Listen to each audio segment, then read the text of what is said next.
오늘 우리에게 주신 하나님 말씀은 로마서 9장 14절에서 29절 말씀입니다. 그런즉 우리가 무슨 말을 하리요?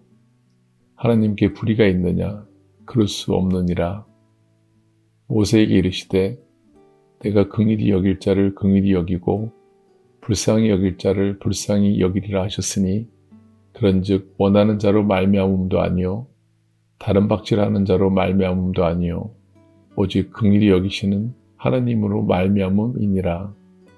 성경이 바로에게 이르시되 내가 이 일을 위하여 너를 세웠으니 곧 너로 말미암아 내 능력을 보이고 내 이름이 온 땅에 전파되게 하려 함이라 하셨으니 그런즉 하나님께서 하고자 하시는 자를 긍휼히 여기시고 하고자 하시는 자를 완악하게 하시느니라. 혹 내가 내게 말하기를 그러면 하나님이 어찌하여 허물하시느냐 누가 그 뜻을 대적하느냐 하리니 이 사람아 내가 누구이기에 감히 하나님께 반문하느냐 지음을 받은 물건이 지은 자에게 어찌 나를 이같이 만들었느냐 말하겠느냐 토기장이가 진흙 한 덩이로 하나는 귀 있을 그릇을 하나는 전 있을 그릇을 만들 권한이 없느냐 만일 하나님이 그의 진노를 보이시고 그의 능력을 알게 하고자 하사 멸하기로 준비된 진노의 그릇을 오래 참으심으로 관용하시고 또한 영광받기로 예비하신 바 긍휼의 그릇에 대하여 그 영광의 풍성함을 알게 하고자 하셨을지라도 무슨 말을 하리요? 이 그릇은 우리니 곧 유대인 중에서뿐 아니라 이방인 중에서도 부르신 자니라. 호세아의 글에도 이르기를 내가 내 백성 아닌 자를 내 백성이라 사랑하지 아니한 자를 사랑한 자라 부르리라. 너희는 내 백성이 아니라 한 그곳에서 그들이 살아계신 하나님의 아들이라 일컬음을 받으리라 함과 같으니라. 또 이사야가 이스라엘에 관하여 외치되 이스라엘 자손들의 수가 비록 바다의 모래 같을지라도 남은 자만 구원을 받으리니 주께서 땅 위에서 그 말씀을 이루고 속히 시행하시리라 하셨느니라. 또한 이사야가 미리 말한 바 만일 만군의 주께서 우리에게 씨를 남겨두지 아니하셨더라면 우리가 소돔과 같이 되고 고모라와 같았으리로다 함과 같으니라. 아멘.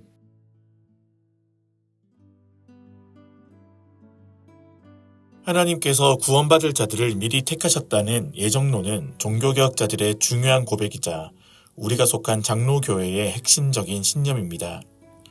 예정론이 존 칼뱅을 포함한 종교개혁자들에게 더욱 의미가 있었던 것은 그들이 처한 상황 때문이었습니다. 존 칼뱅은 누구보다 조국인 프랑스를 사랑했고 평생의 소망도 프랑스 종교개혁이었습니다. 하지만 프랑스의 개신교인들은 큰 박해를 받았고 그 과정에서 칼뱅도 난민이 되어 조국을 떠나야 했습니다. 그가 사역했던 제네바는 스위스에 속한 도시였지만 프랑스 접경 지역이기도 했습니다. 몸은 제네바에 있었지만 마음은 여전히 프랑스에 있었다는 것을 짐작할 수 있습니다. 또한 곳곳으로 흩어진 프랑스 개신교인들의 고통도 잘 알고 있었습니다. 예정론에 대한 깊은 고백은 박해, 난민, 나그네라는 정황에서 솟아났습니다. 종교개혁자들과 개신교인들을 박해하고 쫓아낸 이들은 승승장구하며 안락한 삶을 살고 있었습니다. 반면 쫓겨난 이들은 정처 없이 나그네가 되어 고통 가운데 있었습니다. 만일 눈에 보이는 것만이 전부였다면 종교개혁에 참여했던 이들은 구원에서 멀리 떨어진 이들처럼 보였을 것입니다. 하지만 종교개혁자들은 그 고난 속에서도 흔들리지 않는 하나님의 다스림을 고백했습니다. 그 다스림을 자신의 구원에 적용한 것이 바로 예정론입니다.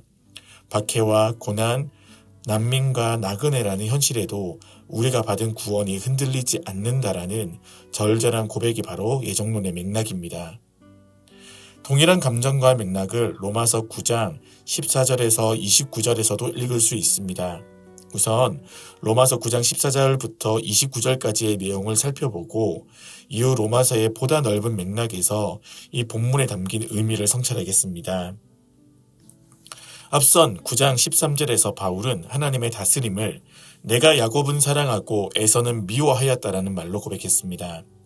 야곱과 이서가 태어나 성과 악을 행하기 이전이었음에도 하나님은 자신의 절대적인 주권으로 야곱을 선택하셨습니다. 이러한 진술은 곧바로 두 가지 반론을 일으킬 수 있습니다. 첫 반론은 하나님께서 불의하신 것이 아닌가인데 14절에서 18절이 이 문제를 다루고 있습니다. 하나님의 선택을 생각하면 어떤 이에게는 사랑을 또 다른 이에게는 미움을 베푸는 것이 불의해 보인다라는 반론입니다. 바울은 이 반론이 부적절하다고 주장합니다. 의로움이란 마땅히 받아야 할 것을 받는 것인데 우리 가운데 그 누가 하나님께 당당히 구원을 달라고 말할 자격이 있겠습니까? 하나님이 죄인들에게 긍휼을 베푸신 것은 마땅히 해야 할 의무가 아닌 오직 하나님의 긍휼입니다. 긍휼을 받은 자들은 그저 말없이 감사할 뿐 하나님께서 누군가에게 긍휼을 베풀지 않았다고 해서 하나님을 비난할 자격이 없습니다. 또 다른 반론이 19절에 있습니다. 만일 모든 것이 하나님께서 정하신 대로 된 것이라면 죄인의 죄에 대해서 하나님께서 책임을 물으실 자격이 없다는 주장입니다. 바울은 19절에서 23절을 통해 이 반론을 다룹니다. 유명한 토기장이 비유가 등장하기도 합니다. 그리고 이 비유를 통해 하나님의 다스림을 더더욱 강조합니다. 어쩌면 반론에 대한 적절한 해답이 아닌 것처럼 보일 수 있습니다. 그런데 이는 바울의 의도적인 선택입니다. 사람의 책임에 대해서는 10장 이후에 다시 언급하더라도 하나님의 다스림에 대한 초점을 흐트러뜨리지 않으려 했기 때문입니다. 그렇다면 바울은 9장 14절에서 23절에 걸쳐 왜 이토록 하나님의 다스림을 심하다 싶을 정도로 강조하고 있는 것일까요? 그 맥락을 24절에서 29절을 통해 추적할 수 있습니다. 바울은 로마서 1에서 8장을 통해 죄로 물든 우리에게 베푸신 하나님의 구원을 가장 높고 넓게 진술했습니다. 심지어 그 어떤 것도 이 구원을 감히 흔들 수 없다고 8장을 마무리하며 고백했습니다. 그런데 이 고백에 긴장을 일으키는 문제가 한 가지 있었습니다. 바로 9, 10, 11장에서 중요하게 등장한 이스라엘의 실패에 대한 문제입니다. 하나님은 아브라함과 그의 후손을 자기 백성으로 선택하셨고 그 선택의 끝에서 예수 그리스도가 이스라엘 사람으로 태어나셨습니다. 하지만 이스라엘 백성들은 그들 가운데 오신 구원자를 거부했고 심지어 이방인들의 손을 빌어 예수 그리스도를 십자가에서 죽였습니다. 더 나아가 그리스도가 부활하신 이후에도 그 부활의 소식을 전하는 사도들과 초대교회를 지속적으로 박해했습니다. 당장 바울 자신이 과거에는 박해자였고 이제는 박해를 받는 신분입니다. 아브라함에게 베푸신 하나님의 약속과 이스라엘의 실패라는 현실을 어떻게 이해해야 할까요? 하나님의 약속이 이미 한번 실패한 것이면 로마서 1,8장에서 약속한 하나님의 구원도 다시 실패하지 않는다라는 보장이 가능할까요? 하나님의 주권에 대한 바울의 깊고 넓은 고백은 동족 이스라엘의 불신이라는 큰 긴장을 배경으로 하고 있습니다. 마치 존 칼뱅이 박해와 나그네라는 맥락에서 예정론을 고백한 것과 같습니다. 바울은 24, 29절에서 하나님의 다스림을 언급하는 보다 넓은 맥락을 다시 언급합니다. 아브라함과 그의 후손을 통한 하나님의 약속이 비록 실패한 것처럼 보이지만 실상은 실패하지 않았다라고 소개합니다. 처음부터 진정한 아브라함의 후손은 혈통에 있지 않고 믿음에 있었습니다. 그 약속의 자녀들은 하나님께로 돌아왔습니다.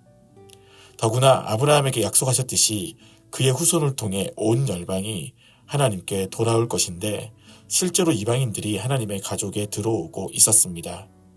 이처럼 바울은 모두가 실패를 여기던 상황에서도 하나님의 약속은 한치도 틀림이 없이 이루어지고 있음을 보았습니다. 그가 박해와 긴장에도 하나님의 다스림을 신실하게 고백했던 까닭입니다. 과거의 약속이 실패하지 않았다면 지금 우리에게 베푸신 구원도 흔들리지 않을 것입니다. 이제 이 말씀을 우리의 일상과 삶에 적용하겠습니다. 우리가 언제 하나님의 다스림과 주권을 더 강조하고 붙들어야 할까요? 역설적으로 우리가 실패한 것처럼 보이고 하나님의 약속이 이루어지지 않은 것처럼 보이는 순간입니다. 그 순간 하나님의 다스림이라는 안경으로 현실을 다시 보면 실패가 아닌 가장 아름다운 성취, 신실하신 하나님이 보이기 시작합니다. 이는 그저 약자들의 정신 승리가 아니라 이미 그리스도의 죽음과 부활이 보증하는 진실입니다.